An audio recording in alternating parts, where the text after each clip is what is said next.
Hey guys, welcome back to Pink Moose Podcast. My name is Tim. Today I'm joined with Josh. Hello. And Trev. Ew. Alright, so we're going to get right into it. Today we are going to be talking about first some trailers that we've seen this week that are new. So the first one I got is the Kraven the Hunter trailer. Did you guys watch it? Yeah, I watched it. Oh, yeah. What do you guys I don't thoughts know on it? how I feel about it, to be honest with Really? you. The Sony, Really?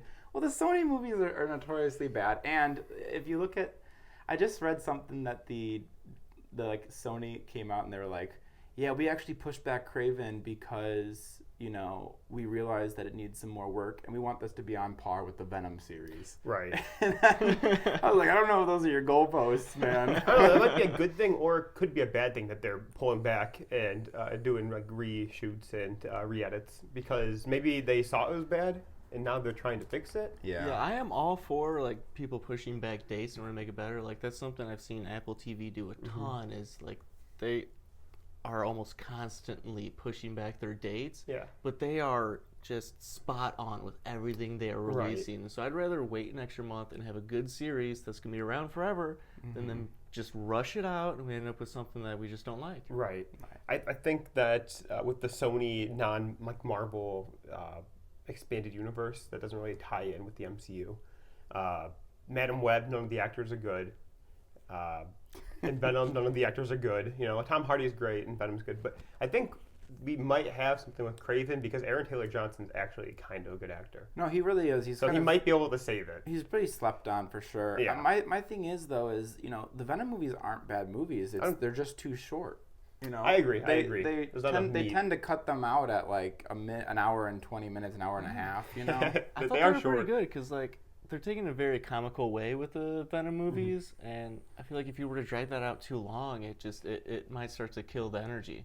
They definitely are forefronting the Sony Marvel universe, the ones that are kind of the driving factor because they do have 3 movies or the third movie's coming out this year. I was also reading that how like with the Hulk, like they can't use the Hulk because he's owned, so they can't do like a full story arc with the Hulk, a solo movie. That's why Marvel's been giving him his own arc. Right. But I was reading that Sony, once they use a character, Marvel can't use that character. What? Oh, really? Yeah.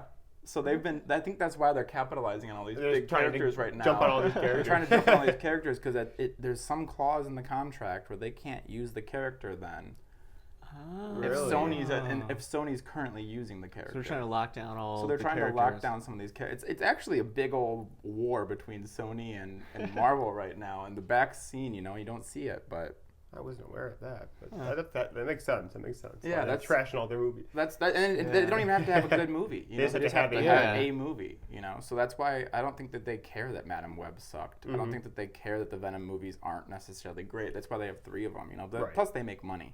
Okay, so do you think they're gonna like really push out these movies just to lock down the character and then try to do a better, like do the character justice, or they just know it's gonna make money and they don't care? I think that's probably where we're at. I mean, maybe, but I also don't think Sony necessarily cares about their film division. They have so many things going on. You know what I'm saying? Yeah. Marvel, I mean, they have their comics and they have their their merchandise and they have their movies, and their movies are big winners. And they have been slacking, but you can at least see that they're trying and kind of like find due north again. That's true. Sony is a giant company with lots of fingers in different pies. Like I love the Sony cameras. That's what we like to shoot on. Right. They don't Whereas care. like Disney and Marvel, that's all they are is entertainment and putting out. Yeah, they're video really content. on top of that. But that would make a whole lot of sense it makes sense because, without Spider-Man, who's Kraven going to fight, He's a hunter, right? And he's trying to hunt the apex predator, which he finds out to be Spider-Man in New York City, right? Right. But without Spider-Man, who else does he have to hunt besides like lions, and it's like just like the animals, So I think that's one of the reasons they dropped Rhino as well. Is I think they're trying to take Rhino away from Marvel as well. Yeah, and that's really interesting because like I don't know all that much about the story of the character and the comics and such. All I know is the trailer. Yeah, and from that, for me, I thought it looked pretty cool. It's kind of like it's got like that kind of like John-esque style of combat fighting and stuff without just the John Wick. Like, yeah, that's what I mean. John. We don't need John's last name. Yeah, we know what John is. Yeah, I mean, fighting and John, we all know it's Wick. John, pencil, Yeah. And so, yeah, it looked like it was going to be Stamos. good action scenes, and so yeah, screw it. Like, if that's all it is, I'm down. I'm totally down, and that's what the Venom movies are, really. You know, I'm gonna watch it. I'm gonna think it's gonna be cool. You know? Yeah. Then their big thing is I think that they like to drop other characters, like you were saying. But I think that kind of pulls too. Like Carnage was not great, but Carnage has enough pull to be able to pull people into the movie theater. You know. In Venom, and I think Venom is like a Harley Quinn character where he's like not a good guy, not a bad guy anymore. So he kind of has that. He has a good dynamic being a bad guy and a good guy. So, but with this Craven movie, I think that it was a good idea putting Rhino in there, and like a comic accurate Rhino too, where he takes a serum. It's not just a metal suit. Yeah, I think that's really fun. I think the big pull for me, and this I don't know if this is necessarily a strong enough pull for me not to go see the movie, but I like Aaron Taylor Johnson, but when I think of Craven, I think of like Clayton from the Tarzan movies. You know, like a big dude with a mustache. he looks very cut, but not giant. He's not like a big guy, and Craven's a big guy. So I'll have to see. Right. I'll have to see definitely, but overall, I think they're also, you know, they have the rights to all these like you said. Nobody, not even Trev. Nobody really knows who Craven really is. Nobody really knows his backstory. Right. And, you know, Morbius is kind of the same way. That's like making a Man-Bat movie for Batman. You know, it's like nobody really knows who these characters are, but they do need more love. So I think at the end of the day, I'm just glad that these characters are getting love. Yeah. You know, just getting content.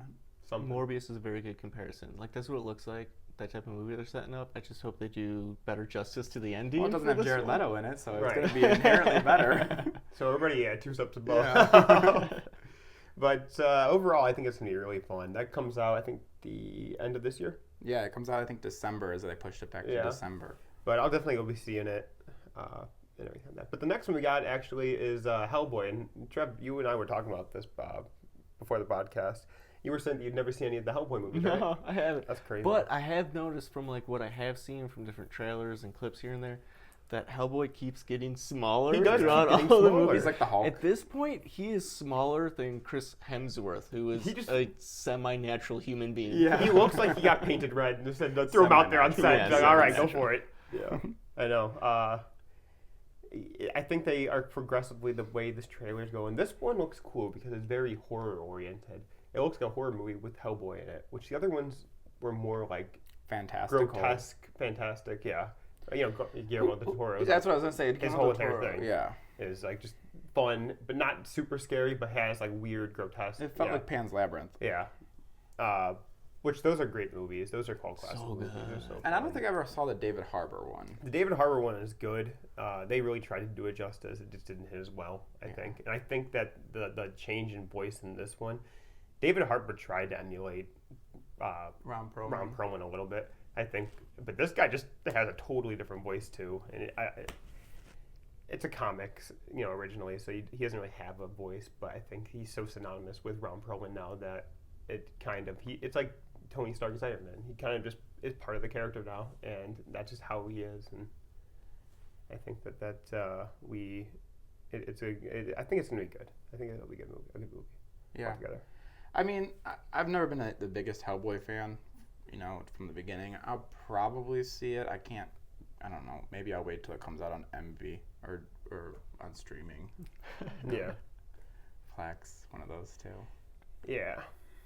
But I'm excited for the horror element of it. I am too. I'm always, I'm a horror junkie, so that's probably the biggest draw for me. You know, I've never so. Yeah. Maybe this will be Trev's first Hellboy movie. Yeah. Well, do you think I should just watch it, or should I watch the? I mean, it's not like it's connected. It's like a remake. Yeah, but like I was saying, he's very synonymous with Ron Perlman, so you might have a biased opinion after you watch the Ron. So maybe I would say don't watch the Ron Perlman. Don't watch him until after. You know, I've been finding it fun to like do the Star Wars thing and jump in not at the first movie and kind of like backtrack a little bit. Right. So I'll probably just check this one out, and then if it's good, I'll check the others. But I'll definitely wait till it's on stream, and I don't think I'm going to pay money for this one. This one actually is a not connected origin. It's like the beginning of Hellboy. It's like his first mission or something like that. So it's not technically connected, what does but Hellboy it could be. do? He's part of a underground organization of monsters. He just fights demons. And it's like Van Helsing, where it's at a church. Yeah. And then there's like an underground with it. Is he Marvel? I think he's a Marvel IP. but he's not like he's a Marvel extended comic or distributed by. Or is he Marvel. DC? Because he's in the DC game, Mortal Kombat. Yeah, he isn't Injustice. Right, but that one's not. Oh, he isn't that. You're right. So maybe, but at the same time, so is Leonardo, and that's not DC. Well, that's Warner Brothers, though, isn't it? I don't know. Honestly. I think it's Nickelodeon. Yeah. But yeah, so I think it looks fun. And then lastly, for the new trailers we have the new Penguin trailer from the Matt Reeves universe. It's going to be like I think an origin story on the Penguin, right? On Colin Farrell's? I thought it took place after the Batman. Does it? I think it takes place after the Batman in the aftermath, and he's kind of sweeping up the city now. Yes, you're totally right. And taking power, because he was in power in the Batman, but I think this is where he really states his name as being, like, I'm the Penguin and I rule this city. Right, it's like season 1 of Gotham Penguin, right? Oh yeah, I guess so. Where he's kind of you see his upbringing. I hope they don't bring Fish Mooney into it. Yeah, the worst character. Yeah, But I think it looks really fun. I usually am not a gangster person. TV show person, but I like the Batman universe and the Penguin. Yeah, I mean, I love gangster movies. Like watching The Town. I know it's not like a classic gangster movie like The Goodfellas. It's like old school mobster, but they're still they're a gang of bank robbers. It's still gangster. Sure. Okay, that's not traditionally what I think of when I think gangster movies, but I can see the sense of what you're putting it in, and it makes sense. You're right.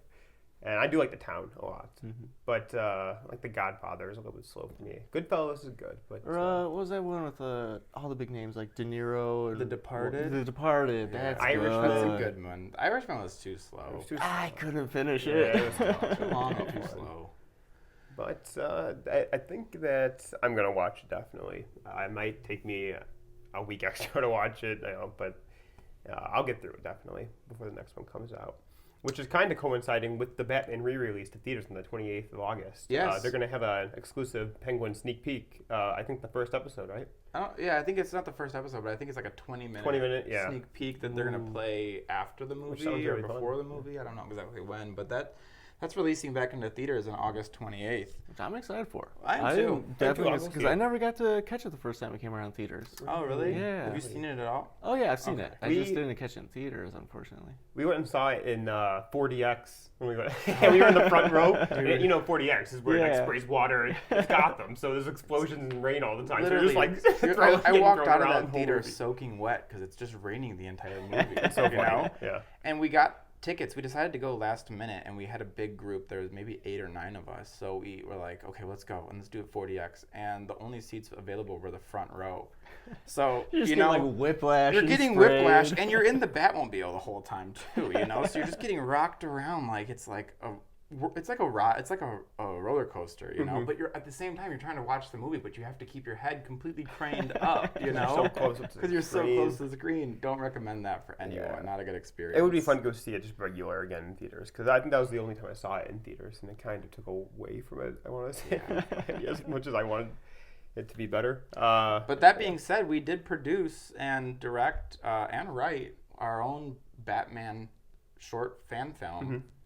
Called Batman the Harvest Moon, which is supposed to be set in the same universe as this Robert Pattinson Batman, Matt Reeves Batman, and kind of plays as a sequel where Batman goes up against the Scarecrow. Yeah, it's been received very well by everyone who's seen it, and if you guys like Batman and would like to check it out, just click our link down here. Our link, it's on our YouTube, Pink Moose Productions. Yeah. We plan to do some interesting and I kind of, just like real guerrilla marketing for it to kind of coincide with this. So we did print out some business cards with a QR code that will take you directly to the video, but they're kind of niche, where like one of them looks like a Joker card with blood splatter on it, which is kind of cool. And the other one is the classic Bat credit card. Yeah, from Batman and Robin. Yeah, so if you're local to LA, just keep an eye out. There's going to be a couple posters, business cards you might find. That's, left by yours truly. Not to mention, we do plan to roll out a Riddler trophy kind of riddle hunt and plan to give prizes out for that. Right now we're thinking, an AMC gift card if you can solve the riddle. So keep an eye out for the Riddler trophy posters around the city of LA. Mm-hmm. Yeah, if you're in a good puzzle, good little hunt, and a good movie at the end of it, check it out. Look out for it. Yeah, might be fun, If you're a real Sherlock Holmes. Yeah, if you think you're as good of a Batman as Batman. Good of a Batman as Batman. Yeah. So. Go check it out. So for the next thing, we have our new foods from just crazy foods that we've all been trying. And today I got the tzatziki chips and the curry chips. So if you guys want to try those. All right, so we got the two here. Which one's which? Because I feel like they would both be orange, but one's yellow. Tzatziki is white, so tzatziki is going to be this white one here. Okay. Yeah. So try and let me know what you think. Because I don't know my Middle Eastern foods well enough. Now before we start, go ahead. I have to admit that I eat a couple of these because they are very good. The tzatziki chips are awesome. They're really good. Yeah. That's really good. Mm-hmm. It tastes like a Mediterranean bowl in my mouth. It does. And, I love it. Yeah. Yeah. It's definitely probably the best chip we tried on this podcast. It's like a whole euro. Yeah. It's like a Willy Wonka. It's like a Even Willy the Wonka aftertaste. everlasting I gobstopper. just need a falafel on the side right Yeah. now. Oh, yeah. It's like a turkey dinner and dessert. Yeah. So you can find those at any just grocery store. Usually on end caps. We found them at our local grocery store, Vons. Vons, yes. Mm-hmm. But they're very good. Check them out if you guys like tzatziki and chips, or just tzatziki or chips. And then we have these curry chips. Yeah, and then the curry chips. Now, I've heard a lot of opinions from you on curry, so I want to see how this stacks up. Hopefully Well, it the doesn't curry tear you up. Yeah, so the curry flavor is not bad. I like the curry flavor, but when you eat curry and you're not used to eating like curry the dish, it'll mess you up, man. From the beginning, it'll tear you apart. But these are pretty good. They don't really taste like. It just tastes like they put curry powder. It's very subtle. Yeah, Yeah. very It tastes subtle. like a chip with just a little bit of curry powder. It almost Yeah, tastes it's like a not barbecue overpowering chip. at all. Yeah, it's just like a extra flavorful barbecue chip. chip. Mm-hmm. I like them both. Which I'm into. Yeah, I think the tzatziki is definitely the better one of the two that we tried. But Yeah, I'm definitely gonna crush that back later. Mm-hmm. Oh yeah, it will not last long. no. Yeah. Tzatziki chips. Yeah. And then in the next couple of weeks, actually September 9th, we're going to have an Oreo Coke collab we're going to be looking for. Try that out and review it. I'm excited for that because I am all over the new Oreo flavors. That's crazy. Yeah. And I'm all over the new Coke flavors. Yeah. You know? I think we live in the golden age of three things, and that is, junk food, cereal, and soda. Mm-hmm. Like Just making everything. They're just making everything. And they're collabing. Yeah. The Peeps I love Pepsi, it. and they're collabing. Yeah. Like, I don't drink a whole lot of pop anymore, but I love when they come out with new flavors. Like, that's my go-to when I'm looking for something a little bit of sweet. Like, that is the thing nowadays, to go find out those new flavors. Just a random flavor. I don't drink soda, but I will. Whenever a new flavor comes out, I'll go buy it. I'll take a sip of it, and then I'll just give it away to somebody else. Be like, "Here, you want this?" Just so I can try it because I need to try these new flavors. And I'm a Coke person to begin with. I don't even like Pepsi is not my choice. I like Coca-Cola over that. So I'm into Coke and Oreo collab because I think that those are two things that don't necessarily go together, but man, it might be a match made in heaven. You might make a whole lot of sense, you know? But another thing I want to touch on real quick is, we've been saying soda a lot, but from the Midwest, we're from, it's a lot more pop. You've been changing that on purpose because LA? No, I actually picked that up when I was in Memphis. They actually call it everything as a Coke down there in Memphis, but I had a couple friends from the East Coast up there who would call it soda, and I picked it up from there. So it was weird because growing up in the Midwest would call it pop, but everybody from Memphis would just call it Coke, and they would know what you mean. You would go to a restaurant, you'd be like, "Oh yeah, can I get a Coke?" And they come back with like a Fanta.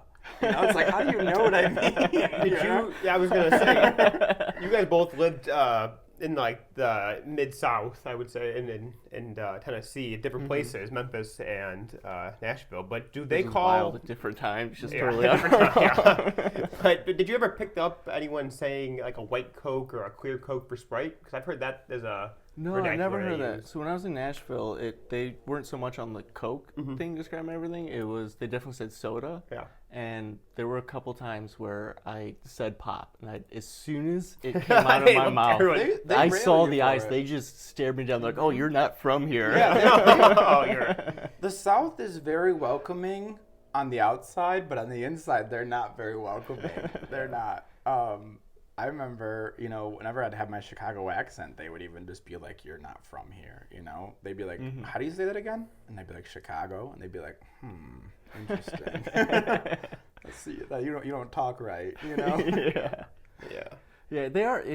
Southern hospitality is definitely a thing, but they are very open to like letting you know that they know you're an outsider. That you're an outsider, 100%. It's like the Nashville goodbye is, in the music world, the Nashville goodbye is kind of like the idea where they'll be like, oh my goodness, that was so good. You're so talented. You'll definitely be hearing from us.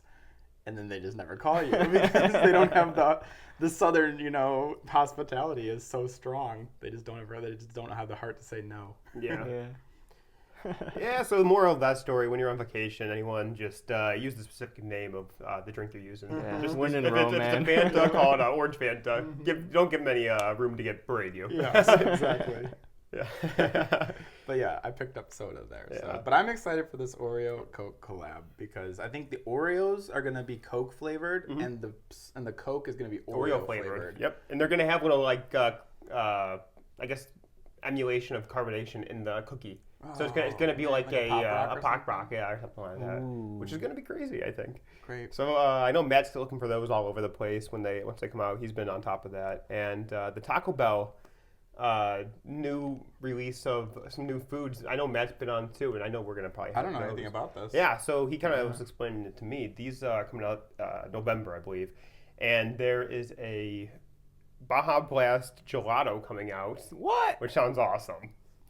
Oh, these are things that they announced that keynote. At the keynote. Yeah, but they're finally coming out. Wait, Taco Bell has a keynote? Yeah, they had. You gotta watch it, yeah. It was crazy. It's like an Apple keynote. They were literally trying to like fake a keynote from Apple. It was. I'm 100% into that. Yeah. I need to check It's that so out. funny. They had like a big crunch wrap on there, and then they were like, "Here's our classic crunch wrap," and then like a scanner came across it and like showed you what was inside of it, and it was like They put a big cheese. like a big Cheez-It in the crunch wrap, and it looked like it was like a computer that was like taking away all the parts and being. Yeah, I love how extra Taco Bell is. it's so good. Because Yeah, it's so, the worst grade of food, but it's so good. Yeah, and so they're good. so over the top. It's just and they know you everyone's can't help into but it. love That's it. the one fast food that I can never give up. Yeah. So in compliment to that, we also are going to be getting a Baja Blast pie. And you can buy a full pie of Baja Blast. It's Which I coming think out around Thanksgiving, We November. tried that. No, they might have had like I think Matt tried a pre-releases. pre-release. Yeah, I think but Matt tried it's a coming to like pre-release. mass market November around Thanksgiving. So that'd be weird to have a Baja Blast pie around Thanksgiving time. It will be. But it might be good. It might be good. It might be good. It looks like it's going to be the same consistency as a pumpkin pie. It might also destroy you. It curry. probably It will It destroy will definitely destroy you. Taco Bell and curry are on the same level. Yeah. But yeah, those are the new foods we have coming up in this week and then next couple months. We're excited to try them and stay tuned in the next couple episodes to see our review on those. All right, for our next segment, we have our Movie Weekly. And this week we had Joshua pick the movie. No, Joshua. Trevor picked it. Yeah, man, what you just give All me some credit. Trevor's older than me. All right, let's do it. All right, Trevor, you picked it. You want to tell us what you picked and why you picked it? Yeah, so I picked My Dinner with Andre because we've been kind of going back and forth between like older movies and newer movies because we want to stay fresh with what's up to date, but we also, you can't disregard what's already been made because there's so much good stuff from the past that when you're just catching up what's coming out now, you're gonna lose out on everything that the early filmmakers, the people that the shoulders that we stand on nowadays as filmmakers. Yeah. And so with My Dinner with Andre, that was a looking back type movie. And it is so interesting because it's been on my list for a while because it's just two people sitting in a restaurant having a conversation. It's basically just a podcast. It is. But it is so enthralling, and it's not like any other movie because there's no music, which I guess No Country for Old Men did that, where you just use sound design. Yeah. But it's just you hear the sounds of the restaurant going as these people are having a conversation, and it is so enticing the way that they can hold your attention for 2 hours with just two people talking. And I know we get that with podcasts, but Yeah, but decades to ago, me, it's different to. I think it's different to listen to something because when I listen to a lot of podcasts, a lot of audiobooks, and I'm almost always doing something while I'm listening to these. Yeah. You know, it's a different thing to sit down for 2 hours and just watch a screen and listen to a podcast. You know, I don't think I've ever done that. I don't know anybody who does that. Yeah, with a movie, it's a like you're actually actively sitting down and you're investing in it. You can't just multitask. You're actually trying to watch the movie, and this is that type of movie where you have to kind of sit down. And you probably could just sit there and listen to it, but I think the performances given from these people that are just sitting there having a conversation are so good because it feels so natural, and yet I'm sure it's scripted to a point, but the performances are so on par. You can really feel the emotion. You can see it. You have to sit down and watch it. Mm-hmm. Yeah, I will agree with you on that. The performances, it did not feel scripted at all. And it's funny because the two main characters actually play themselves in the movie. Yeah. So, what are their names again, though? Wallace. It's the guy from Princess Bride. Wallace. Here, I think Josh. I'm gonna look it up real quick. But dubiously. Dubiously. Yeah, it's Andre Gregory and Wallace Shawn, and it was actually written by those two as well. So it makes a whole lot of sense that it doesn't feel scripted because it's coming from their mind. You know? They both are actor producers in it, so it kind of leads you to believe that it's actually maybe they're talking from real life experience. Yeah. Because Wallace, what's his last name?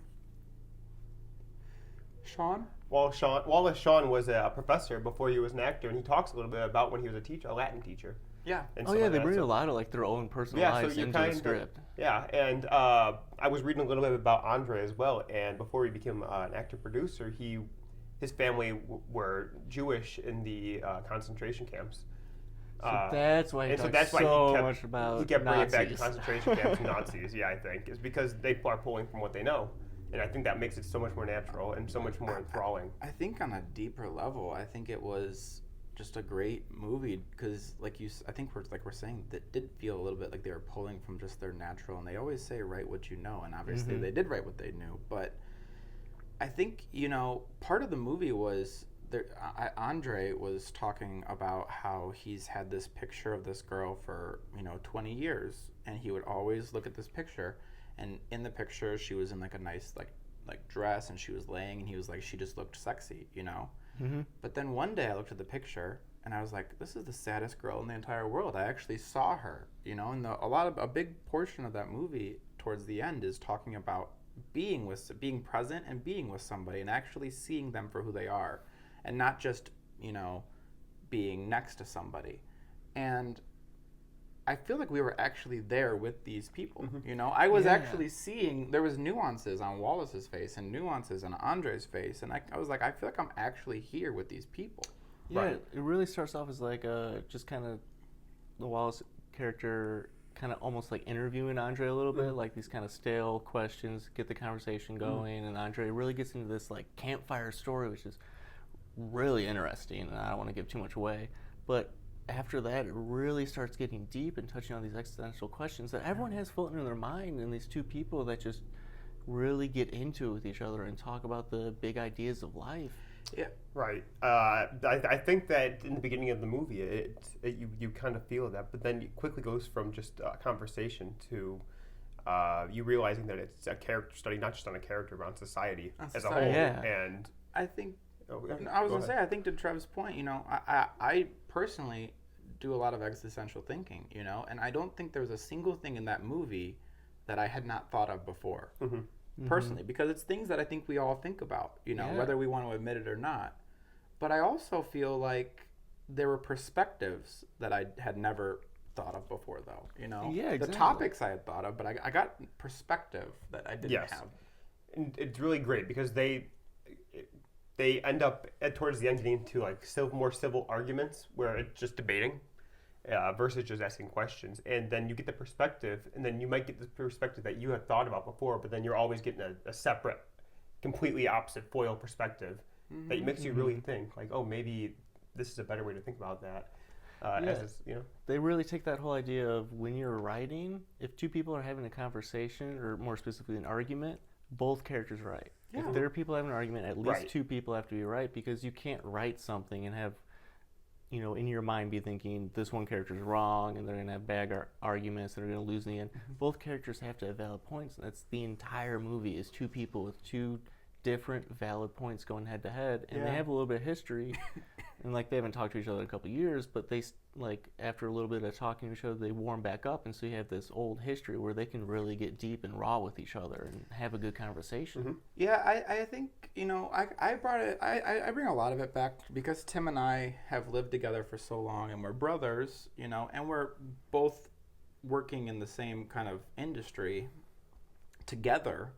I bring it back a lot to us, and there was a lot of times where I was thinking that if Tim and I had this conversation, it would have been a little bit more, you're wrong, I'm right, you're wrong, I'm right, you're wrong, I'm right. But there were definitely times in the movie where they said, I disagree with that, but it was never hostile. It was never a point where it was like, I disagree and you're wrong. It was just, I disagree. Right, and you can have your perspective, I have my perspective. Yeah, exactly. They're able to agree to disagree on certain points, right. And still continue the conversation, not just have it end in a bombshell. Right, which is the only way that I think that movie worked, because I think if you did have a disagree where you're wrong, and that might be one of the things that's wrong with us today and as a society, but if you do have that conversation, you're just like, if we had that movie and Tim and I were the characters having the exact same script, but we were just changing the disagrees to disagrees, you're wrongs, I don't think it would have been as enjoyable to watch. Yeah, no, I don't think so either. And yeah, they really end on a way that they don't take either side. Right. It really gives the audience the ability to pick and choose different points from each side, because each side is valid, and you walk away with more to think about rather than just being told like this is how it's supposed to be, because the questions they're touching on are things that we really can't figure out. Yeah. Stuff you just kind of have to ask yourself and hope you choose what works for you in life. Right. This movie had been on my watch list for a couple of weeks now, mainly because I came across something on TikTok, I think, where they were talking about this movie, and I had never heard of it before until that. And they were talking about how it applies to today still, even the conversation 100%. topics. I think it does. Apply to today, and I really. think it does too. But I don't think it necessarily applies today. The way that I took away that how it applies today is we live in a world where we have infinite information.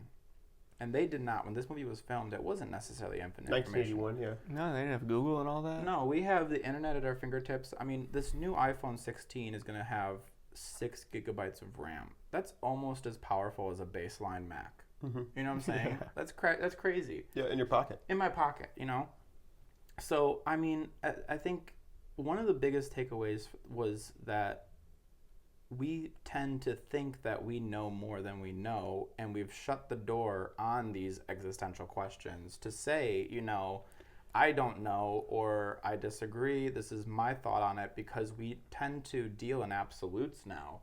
I can go and find, if I was to say to Trevor, drinking 3 cups of coffee a day, makes your eyesight better.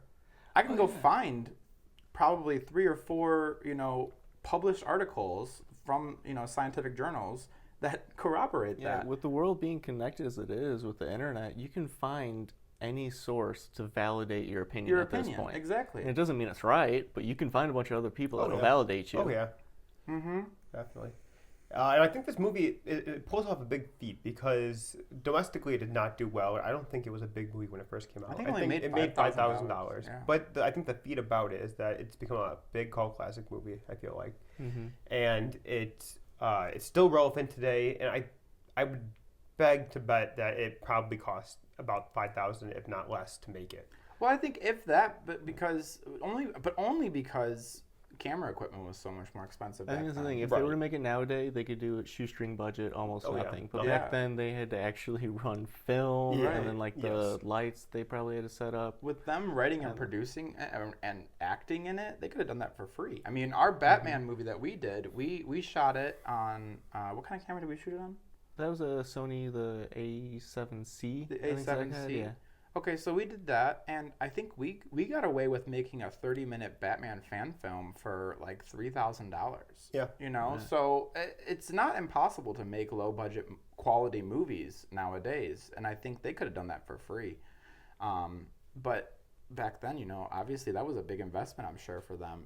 I don't know, had Princess Bride come out at that point? No, this was before Princess Bride. I think this was about 9 years prior. Oh yeah, because that was the 90s. This is early 81.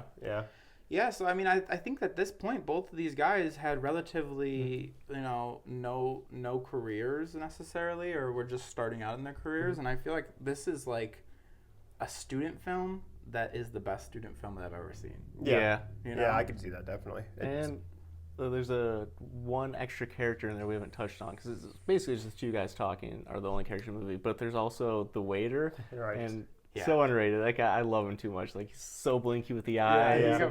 Something about him, like if they could have just cast a normal bland waiter to have those parts, but for some reason I enjoyed this guy so much. Know. I don't know. Did he even say anything? He would say, like, would you like dessert or something like but that. But I think it was, to Charles' point, I think it's really funny because he was very verbal about it. And he would just randomly pop up, but he kind of seemed like a waiter would actually be at. It's a middle to higher class restaurant. But they're there sitting there. You find out until like after the place closes down. So the waiter's probably like, dude, guys. Because there's multiple times throughout the movie where he's like, is everything okay? Because they're talking loud. You know? I also think that these two characters, as a character study, are the perfect two characters to have this conversation because they're kind of foils of each other. Wallace being more of a cynic, who's an aspiring actor who's gotten some recognition and some work in his past, but he's like starts the movie by saying, "I don't have any money," and I'm like really struggling in New York. Right. And then you have, Andre, who is this kind of the acclaimed director who kind of had an existential crisis, but has a lot of money and kind of just went and traveled the world to find, his sort of, direction. Now, he even says in the movie, maybe you can find it here in your room in New York, but I had to do this. And I think that we have both of those characters in us kind of at all times. Yeah. Yeah, I love that was a big driving point for each character. There's one that found himself by going out into the world and exploring, and one who's been finding himself just at home. Exactly, yeah. I think Wallace at the end even says, I splurged or I spoiled myself and bought a taxi on the way home just to like show how little money he has. Like he wouldn't have been able to pay for that dinner, Right. It's just like I don't know. I think there was I think it's a good watch, and I think everybody should watch it. And I think it's been parodied enough in other like shows. I think the Family Guy did it. I think Community's done it. Community's done it. Yeah. Oh yeah. Yeah, but I think overall it's definitely worth a watch. I think it's one of the better ones we've had for our. It's not going to be like a roller coaster ride like a lot of movies are, but it's definitely going to keep you enthralled. It's going to be entertaining. It'll make you're you ready think. to sit down and like have a good think, watch this movie. Yes. I'm thinking that I'm going to give it the Pink Moose stamp of approval. What do you All guys right. think? Is that a thing now? Yeah. Is this the first one? All right. There you go. There you have it, guys. The Pink Moose stamp of approval. All right. I'll give it. Ding. It's good. All right. So, Josh, you're the next person who has to pick a movie. And you're going to have to pick a movie from this year released. So you can either pick it now if you have one, or if not. I already have one. Let's hear it. I'm going to pick Oddity. Oddity. Ooh, It's a horror movie that comes out. It came out in theaters already, but it comes out on streaming on the 20th of August. It came out the exact same time as Longlegs. Now, we saw Longlegs, and we reviewed Longlegs in a previous podcast. And we were kind of let down by Longlegs. And I think Longlegs might have been a product of marketing, which the marketing on it was really good, and that's why it blew up. But I hadn't even heard about Oddity until a friend came over who's also a horror kind of buff, and he was like, "Have you seen Oddity?" And I said, "No, I haven't even heard of it." And he said, "It came out the same time as Longlegs, but it's so good." And right now, it has better ratings than Longlegs does on both IMDb and Rotten Tomatoes. All right. So, yeah, tune in next week for our review on Oddity. Will it get the Pink Moose stamp of approval? Only time will tell. See. Yeah, I got it. All right, then our final kind of topic today we're going to talk about is solo missions and just what we've been all working on, watching, listening to. So, Trev, you want to start? Yeah, so I have been going through the Umbrella Academy with you. Yes. And it has been fun. pretty good so far. I think I'm loving it. It's kind of setting up to be the best season, if not the first season, the best season. Oh, you think so? Best one so far? I don't know. I like it a lot. I like it. This last episode, because we just watched, the fourth episode? Yeah, I think we have 2 episodes left. Yeah.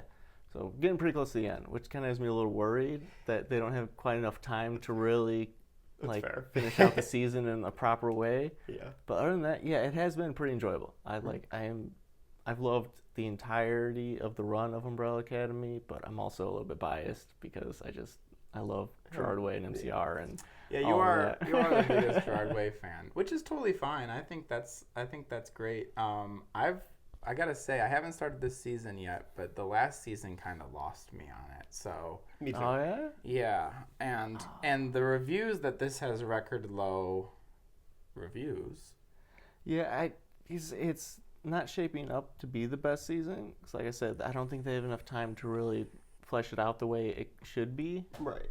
But I'm still hopeful. I was gonna say, I'm going to retract. I forgot that there's only 6 episodes. We only have 2 episodes left. If it was like a 12 episode, where we're at, I think in the 4th episode we would be setting up for a really good season. But since it's more than halfway done, I don't think they're going to be able to pull it off. And like they've been doing a really good job of setting stuff up. They just don't have the time to really follow through properly. I don't think. Yeah, the setup is very good for it. Maybe I'll be surprised. Yeah. I hope so. I think the only thing that would get me on board is if Stephen King gave it a stamp of approval. Get out of here. But at least he's giving everything a stamp. But he gives everything a stamp of approval. He does.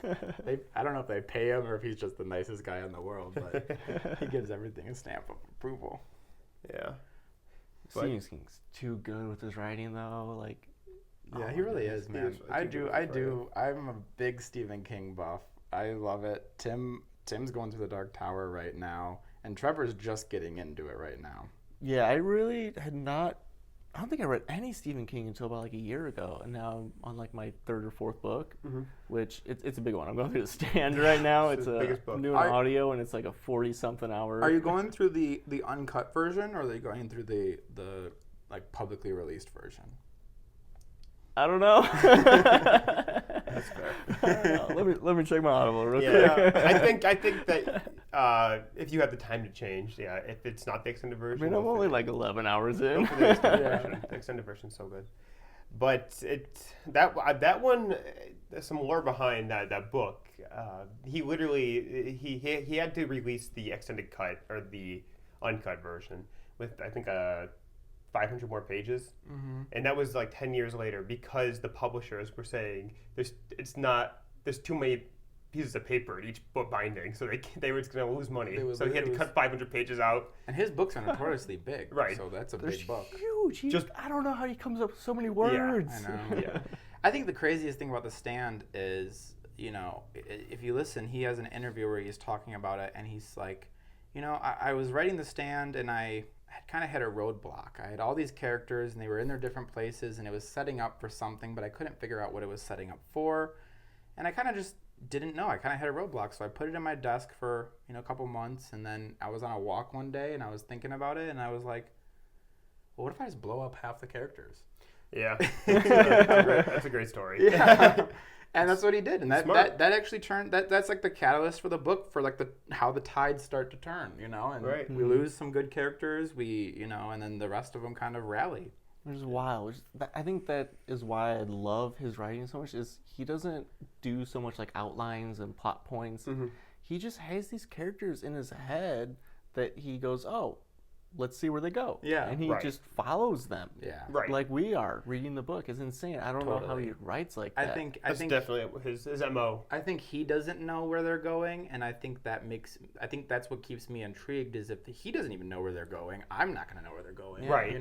Yeah. So I'm like completely involved in these books. There's definitely some sleepers like Insomnia, but Insomnia is literally a sleeper. It really is. It's literally about sleep. And I'll tell you what, it reads like you're sleeping too. It reads like a fever dream. Yeah, it'll put you to sleep.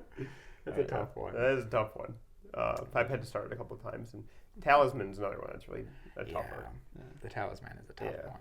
But Tim's going through all the Dark Towers right now, and you actually had to read The Stand because it ties into the Dark Tower. It did. They all tie into the Dark Tower. They do all tie into You the could Dark Tower. literally read all of us. Yeah, some more than others. The Stand is definitely one of them that has big themes. The main antagonist from The Stand is one of the main antagonists in the Dark Tower. For you guys who don't know who the Dark Tower, or what the Dark Tower is, I guess, it's Stephen King's like Lord of the Rings. It's a 7-book, plus all of his other books that will tie into it, like universe. But it's a main character who's in an otherworldly place, and it's just him trying to save a tower which holds humanity together and the multiverse together, I guess. In Midworld. Yes. But throughout the way, he'll like meet the main antagonist from The Stand, or he'll meet Pennywise's bloodline, or the priest from Salem's Lot. He's part of his team that he gets together. And the main antagonist is actually the main antagonist who was originally introduced in Insomnia, who's like the devil character, the Crimson King. So I have no idea where it's going. It's to the point where I definitely slowed down on purpose because I don't want it to end. Because I know Stephen King. What was that post you just put out? Yeah, he did just post on X, formerly Twitter, that the Dark Tower still stands. Or there's still some elusive message saying that he might be able to pump one out before he dies. Yeah, and like that's like the Dark Tower's like the kind of anchor point between all the different worlds, because basically all of his books connect in some way or another, because it's all just this world floating around in his head as he creates his characters. I think it literally is the anchor point. That's what they kind of describe it as, the Dark Tower. If that blows up, then all of his books kind of the entire get destroyed. Universe. Yeah. And I think like we were saying, Stephen King does write where I don't think he had any of this plotted out in the beginning. I think it all kind of came naturally, and it's incredible that it came this naturally, because if you think about it, Carrie was his first real publication. And he almost didn't finish Carrie. He actually had written like a couple of chapters, threw it away, and his wife Tabitha had pulled it out of the trash and been like, "You need to finish this." And he did, and that became his first published book. But Carrie starts with a character, or I should say, the entire universe starts with a character who is a telekinetic.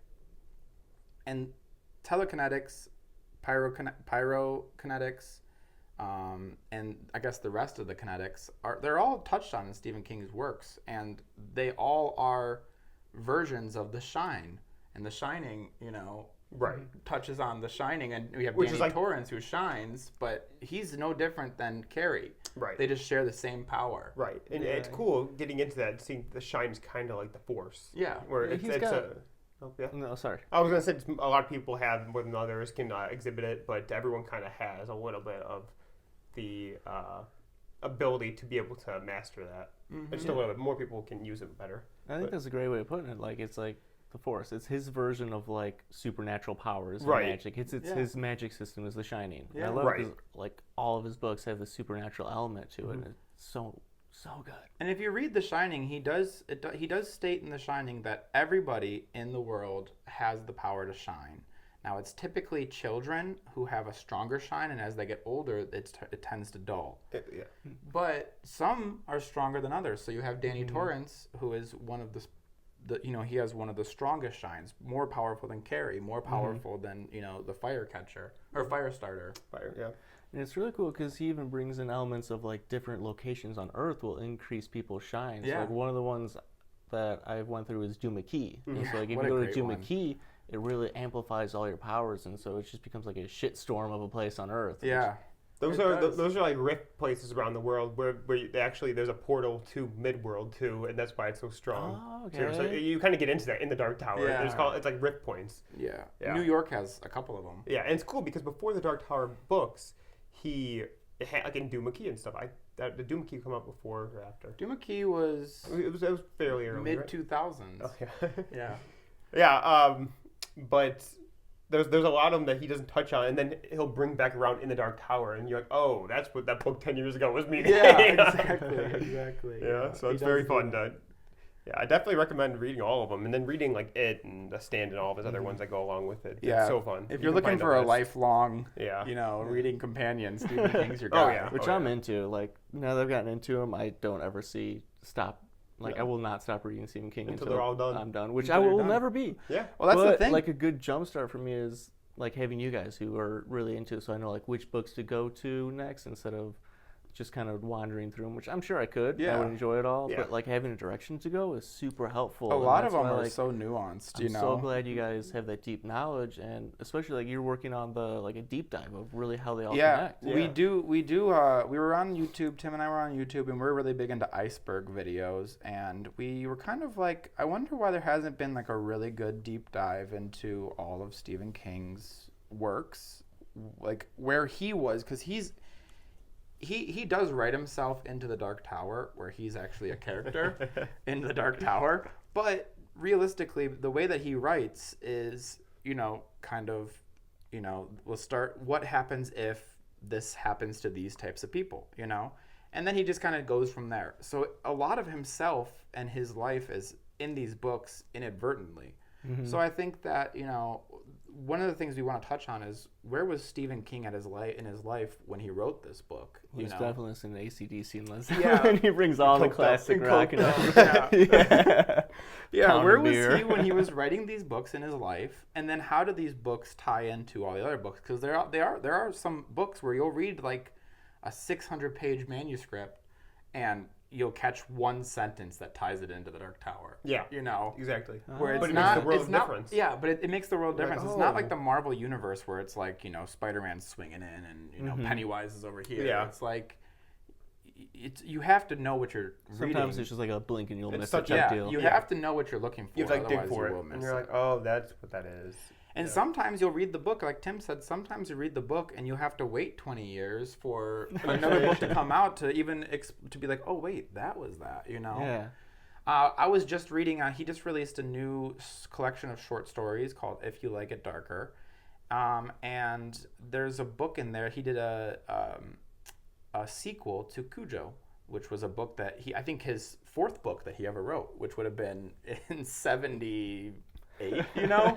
So he said that he was writing this story and he didn't realize that this was where the story was going to go. Mm-hmm. He was saying that, you know, I didn't realize that I was going to come back to these characters.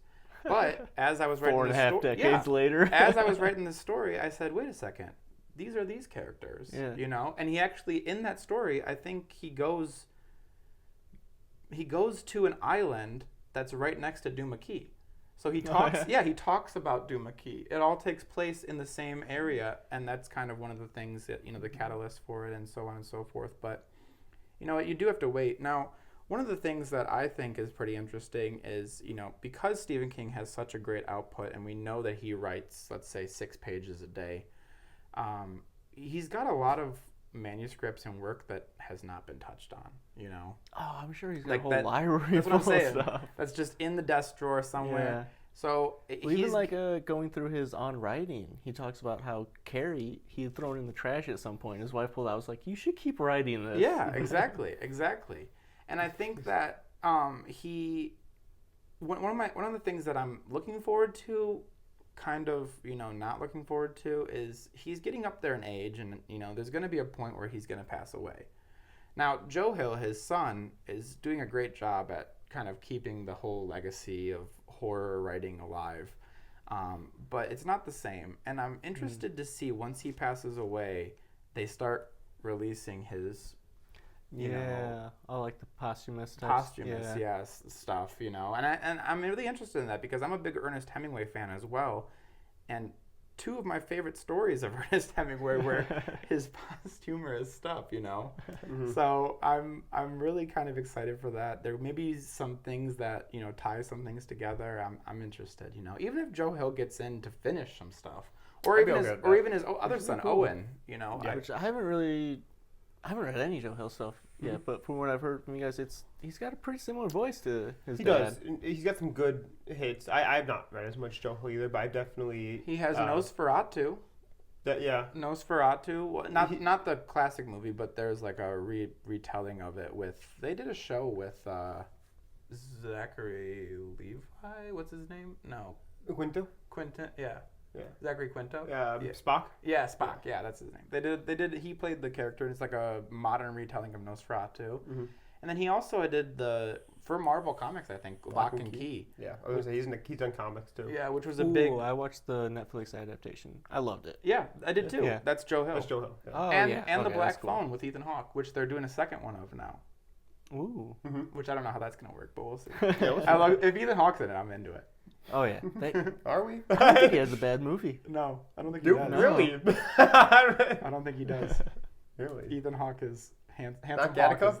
Handsome Hawke is forever. Gattaca's awesome. Gattaca's. I can't even say. I'll tell you a bad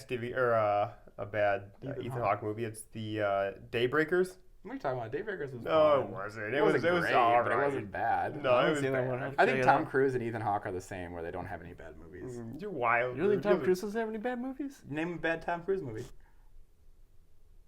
shit. Yeah. No, he's got bad movies. Don't give up that easy. I'm sure he does, but I can't think off the top of my head. It's not an easy poll, but he's gotta. He doesn't. Minority Report. I've done the research. Minority Report was great. You get out of here. That's a Philip K. Dick right there. I don't know. He's got some alright ones. So I actually got into reading EC Comics recently because EC Comics is now back, which is kind of cool. It's not the same as the original EC Comics, but they're trying to keep the name alive. And they've come out with 2 issues, and I've picked up both issues, a couple copies of both issues actually, because they have different covers. But I've been trying to get into that because, you know, the original EC Comics is what inspired Stephen King when he was a kid. You know, he was reading EC Comics when he was a kid, and he'd read Tales from the Crypt, and that's kind of one of the things that kind of got him into horror. Not to mention, it also got Ray Bradbury, Philip K. Dick. It got, you know, a lot of these other great science fiction writers into writing science fiction, into writing horror, you know? So I'm a firm believer that if you want to be good at your craft, read comics. I think read comics. Yeah. Just find out who you like, which would be Stephen King for me, and then find out who they liked and who they were inspired by, and go back down the. So I'm not necessarily influenced by Stephen King. I'm influenced by who influenced Stephen King as well. You know, I get the full picture. Right, as well as the person. As well as the person, you know, and then you could see where you look, where you fit into the puzzle, and you can say, oh, this is where it's left off. Now I can pick up from here. Yeah. So have you been reading them? You like them? Yeah. You like? Have you read any of the original? Did you read any comics growing up? So you know, I never really got into it until recently. But I picked up the 2 new issues, but I've also picked up a couple of older issues of like the original EC Comics. Right. As well. And actually, one of them that I have right now is the Weird Science kind of moniker. Oh, right, yeah. And I think Ray Bradbury, Richard Matheson, which was another great science fiction author, actually does one of those comics. Yeah. But that's cool. Yeah, I mean, I don't traditionally kind of deter off of just traditional comics, DC or Marvel, some Dark Horse.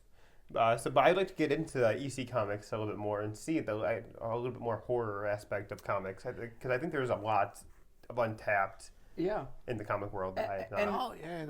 A lot. There's so much out there that we haven't touched on. Like, we have, like, obviously the big staples that all the movies are coming out for, but there's a plethora of stories and characters out there in comics, and it's so good. And science fiction and horror goes hand in hand. And I think those have both been the black sheep children, you know, the bastard children of, you know, media for the longest time. And I think that's where you get a lot of your greatest voices. And some of them gain a lot of, you know, recognition, but not really the recognition that they deserve. Like Stephen King, you know, he's a prolific author, but gets trashed by the critics. We've talked about this multiple times where horror is huge. People love it, and yet you never see horror at any of the award shows. No. You never do. No, it's weird. In fact, most people like us will trash horror movies before they come out because they're just like, hey, I'm expecting it to be bad. You're just like, oh, here we go, another 2 hours of my life. It's so weird. Like, there's such like a low bar for horror, and yet they can have such good stuff still. Yeah, so I'm excited to jump more into those EC Comics and start to read more about those. I think, you know, the Tales of the Crypt, they have different monikers. So it's like they have, the original EC Comics had Tales from the Crypt, Weird Science. They had Weird Tales, I think, as well. Weird Fantasy. So they would touch on, you know, fantasy. They would touch on science fiction. They would touch on horror. I'm not so sure how I feel about their new character because, you know, for the longest time, their character from Tales of the Crypt was like the narrator, I should say. The host of the comic was the Crypt Keeper, which is a great character. But they have a couple of new ones now, and it's called Epitaph from the Abyss is their new moniker, and I think their new character, the Grave Digger, I'm not sure how I feel about him yet. But we'll see. You know, time will tell. So. Yeah, time will tell. So that's what you've been kind of going over? Yeah, that's what I've been going over. Have anything else? Trev, do you have anything else that you've been kind of going over? No, not really. I mean, we all started like The Hobbit the other day because we can never not go back to Lord of the Rings. But we'll touch on that in a later topic. We'll do like a whole deep dive monster marathon of Lord of the Rings and do a special episode for y'all. I think how we'll do it is we can do a, you know, Rings of Power and the 6 movies. Yeah. And then when Rings of Power Season 2 comes out, we'll do just an episode specifically on that. I don't know. That sounds like a lot. a lot of Sounds like a lot of fun. Sounds like a lot of research on that. And then we all read the books. Have a book club. Yeah. Yeah. Which I still have to go through those. I read The Hobbit and half of the Fellowship of the Ring, but I still have yet to finish that book or any of the others. I'll tell you what, Trev. You don't have to watch any of them. You don't have to read any of them. All you have to do is watch the 80s cartoons of The Lord of the Rings and The Hobbit. You'll be fine. Ooh, I didn't even know they got Oh, 80s they're scary, cartoons. man. They're What? scary. Yeah, They're scary. It's like they're like half animation, half. They use that rotoscope technology, yeah. so it's like It's like taking the like a live Nazgul- action and kind of turn it into animation. Yeah, so the Nazgul are like real people, just shadows. It's shadow people. Oh yeah. Against like a little, animated Frodo. It's actually terrifying. It's terrifying. When you Sounds get to Mordor, wild. when you get to Mordor, it's actually terrifying. Yeah. Okay, I'm in. We got to include that with the whole marathon then. Yeah. The Hobbit movie is not the same, but it's also a fun one. It's also a fun one. It's a fun one. Yeah, the one we watched growing up a lot. But yeah, so I just been going through the works, just watching Umbrella Academy and The Hobbit with you. I watched my first episode of One Piece. I've watched in like a month and a half today. At that pace, you're never gonna At that finish pace, it. I'm never gonna finish it. I'll tell you what. Yeah, my buddy and I back in Chicago were really trying to get, because he had been to like episode 1015, and I'm like, okay, I'm at episode 800. I got 2 months before I leave. You're not moving with me, so I'll get there so we can actually catch up and watch a couple episodes together. And from that point to where I'm at now, I've watched 6 episodes. Like what, 20-minute episodes? Yeah, he's like 18 minutes. And he's like, where you at? I'm caught up. And I'm like, I watched like 5 episodes since I've been here. You were so So far I've been so busy with stuff. It's funny. Yeah, that's true. We've been very busy. Yeah. So I just haven't had time, but it's such a good show, once again. And then I think, honestly, that's all I've been kind of entertainment-wise. I've been working a lot. Yeah. I haven't had a lot of time. As we all have, yeah. Yeah. And then the Pixar book, of course, which I talked about. But yeah, those. Yeah. All right, so let's wrap it up then with Yeah. a couple good would you Would you rathers. rathers? Yeah, let's do it. Trev, you got anything? I do. So I got, would you rather be immortal, but you have to replace every part of your body as it fails because your body parts can still fail, like like kidneys fail or like if your arm gets hurt, and it'd be super easy to repair it. So like say you need to like replace your arm, you could just sew on a new arm and it'll just magically kind of reattach. But you got to keep sourcing parts. Or would you rather be a shapeshifter and you have to peel off all your skin every time you want to shapeshift? I feel like the immortal, because I feel like that's kind of where we're going right now with modern science and technology. Yeah. Give it 50 years and we'll be able to do that. I mean, it's pretty close to it, but like that'd be such a pain to source all those parts. Like, where are you gonna find an arm? Where are you gonna find all those kidneys? Wait lists. Put me on the wait list. Yeah, organ donors. Yeah. I would choose immortal personally. I would choose the shape-shifting, I think. Yeah, I think even though I have to pull myself apart every time, I would rather do that than, because would you have the knowledge and the resources to be able to do surgery on yourself? Or yeah, you'd be able to do it. You just have to find the parts. you have to go in the black market. Yeah, you have to find the body parts. That's the toughest part. That's why I go shapeshifter, because you don't have to source human body parts. And then, if you decide to give up, you're immortal, so you're just going to eventually fall apart until you're like this decrepit, disabled thing. No, you're immortal. Oh, you would be alive as like a little worm. Yeah. You just kind of eventually deteriorate until you can't put yourself back together and you turn into a ghost. All right, I might retract and say shapeshifter.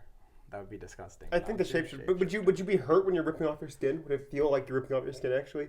Or would it be just like it's like falling, like it's shedding? All right, I'm not quite as bad. It wouldn't be quite as bad as if you were to actually rip off your own skin right now. Yeah. But it would be like kind of half sticky. Pain. Yeah. There'd be some pain. Yeah. Okay. What about anybody else having that one? Yeah, I got a couple of them. I have one that's a little bit silly, but would you rather be the only person who talks out of your butt? Or a lot of people that talk out of their butt. Yeah, like literally, or you're just shit talking? No. Would you rather be the only person who talks out of their butt, like literally? Okay. Like you talk out of your butt. Or be the only person who doesn't talk out of your butt? You talk out of your I mouth. would be the only person who doesn't talk out of my butt. Yeah, but what if it's the social norm then? Yeah, but does it start now? Like, do I have prior knowledge of when people talk out of their mouths? No. Oh, okay, then I would talk out my butt because I would be a freak. Yeah. So would it be a freak? Would it change be based on that one variable? Yeah. If it's a social norm or not already? If it's a social norm, I mean, I'm not going to know any different. There's plenty of cannibals out there who just don't know any different. Right. You know? Yeah, either way, you're the social oddball. All right. What about starting now? Oh, I would totally talk in my mouth still. Really? Yeah. Like if everyone just switched to their butts and I was still in my mouth, I'd be a god. Really? Yeah. But 50 years right. 50 years down the line, yeah, you might be the yeah, outcast. 50 years down the line, I'm probably almost dead. I would have a ton of children, Okay. and I would teach them the right way. All right. And I would start my own cult, and we would But all be mouth speakers. But how do you teach them to talk out of the wrong part? I mean, I can't teach someone to talk out of their butt right now, so how are you going to do We are mouth speakers in this house. You talk with your mouth. All right, you can try. I don't know, because at that point, I don't think you'd be able to talk out of your mouth. Yeah. I think it would just be... I think the only pull towards talking my butt would be I'd be able to do Wrong. a better impersonation of Ace Ventura than Ace Ventura. Wrong. Yeah. Wrong. Because if I can speak out of my mouth, genetically speaking, I have a 50-50 chance of getting a child that can also speak out of his mouth. I'm going to just keep having kids until I get children that speak out of their mouths, and I'm going to breed those kids. I don't think it's that deep. I would say you would have to inbreed. That's okay. That's how it all started in the beginning. You know, I'm not advocating inbreeding. I'm just saying it all had to start that way somewhere. If you believe if we want people talking their mouths, it's kind of required. It's just science. it's just science. Yeah, it's just science. Yeah. Yeah. So. But, All right. Yeah. So we got one person on inbreeding and 2 people on talking out of your butt. That's fair. So it's a crazy way around it, I guess. yeah. So that's the 7th episode of Pink Moose Productions podcast. Thank you guys for tuning in, and keep an eye posted for the next couple. Like and subscribe if you like what you're hearing, and we'll be having these come out every week going forward. Look forward for that Batman promotion. We will be doing that all over throughout LA. We're going to try and turn LA into Gotham City on a very low budget, so we'll see what we can do. Yeah. And I think we have some good ideas to make it work. And keep an eye out for those Lord of the Rings special episodes here on the Pink Moose podcast. Yeah. And also, I really want to hear you guys' Would You Rather. Like, if you have different ones to ask us, I would love to hear otherwise. I want to know your opinions. Like, would you rather be immortal or a shapeshifter? Yeah. Or what end do you want to talk out of? Drop your comments in the comments section. Or even if you have some good ones that you'd like us to talk about in our next episode. Shoot us a message. Really fun ones. Yeah. Our Instagram is Pink Moose Productions. Our YouTube is Pink Moose Productions. Our Facebook is Pink Moose Productions. Our website is www. Pretty easy to Moose find us. We got Moose Productions. If you just Google Pink Moose Productions, you'll find pretty us. dominating. Yeah. Yeah, we other people dominate got the that Google page. name. Yeah, so. All right, All well, right. you guys have a great rest of your day, and thank you for tuning in. All right.